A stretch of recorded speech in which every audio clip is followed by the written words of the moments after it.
Ons is vandag weer hier by Olympus 24 uur dierehospitaal en spesialis verwysingspraktyk en ek gesels vandag weer met die spesialis chirurg Dr. Hermien oor rugwervelsiektes by hondjies. Dankie dat ons vandag weer met jou kan gesels. Baie dankie dat jy my hier het. Verduidelik vir my, wat is rugwervelsiektes in honde?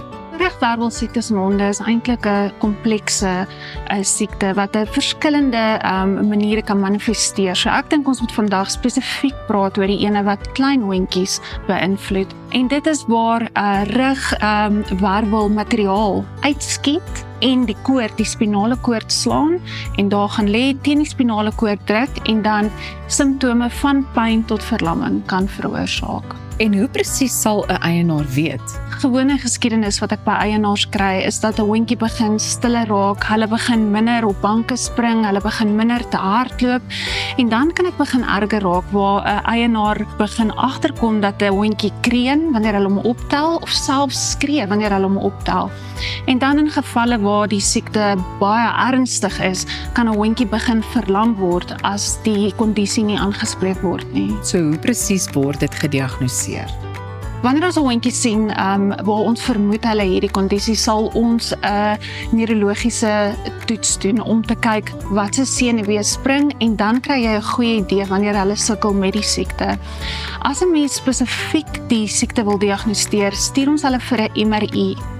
Nou, 'n MRI, dit staan baie bekend as 'n CAT scan by mense, gaan vir ons die diagnose eerstens bevestig, tweedens gaan dit vir ons sê hoe ernstig is die siekte op daardie stadium en derdens vir ons sê, kan ons opereer of nie en waar ons moet opereer.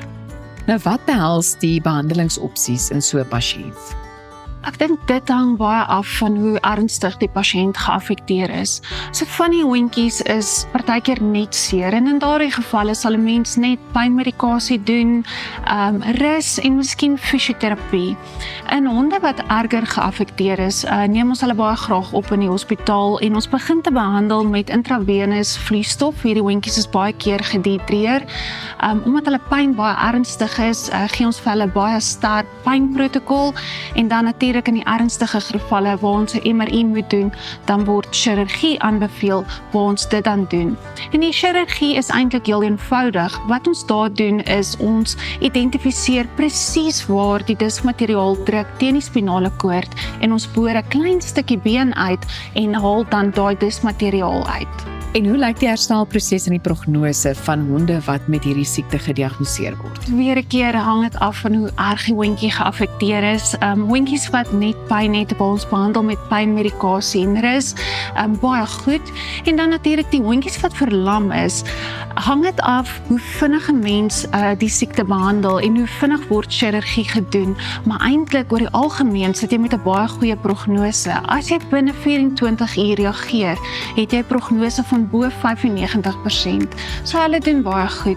Die herstelproses kan partykeer uitgereik word, weer 'n keer hang af van hoe sleg 'n hondjie geaffekteer word, maar dit wissel so tussen 'n dag tot na 'n paar maande. Natuurlik die hondjies wat heeltemal verlam is, kan 'n paar maande vat om weer te loop, maar 'n hondjie wat net begin skeefloop sal binne 'n paar dae herstel in 'n gewone geval. Wel, ek moet sê dit klink vir my nogal na 'n komplekse spesialis prosedure. So hoe gaan julle te werk met verwysings? Sodra mense begin kyk na chirurgie, het jy iemand nodig wat regtig weet wat hulle doen, wat regtig opgelei is. 'n Mens opereer baie naby aan die spinale koord en soos jy kan dink, is dit 'n verskriklike sensitiewe area. So ons is oop vir verwysings vir ander veeartse, gewone kontak veeartse in ons omgewing my en partykeer doen hulle self die MRI en stuur vir my 'n verslag aan. Partykeer verwys hulle direk die pasiëntjie na my aan en dan sal ons van daar af die nodige prosedures doen. Besoek www.olympus24hourvet.com vir meer inligting.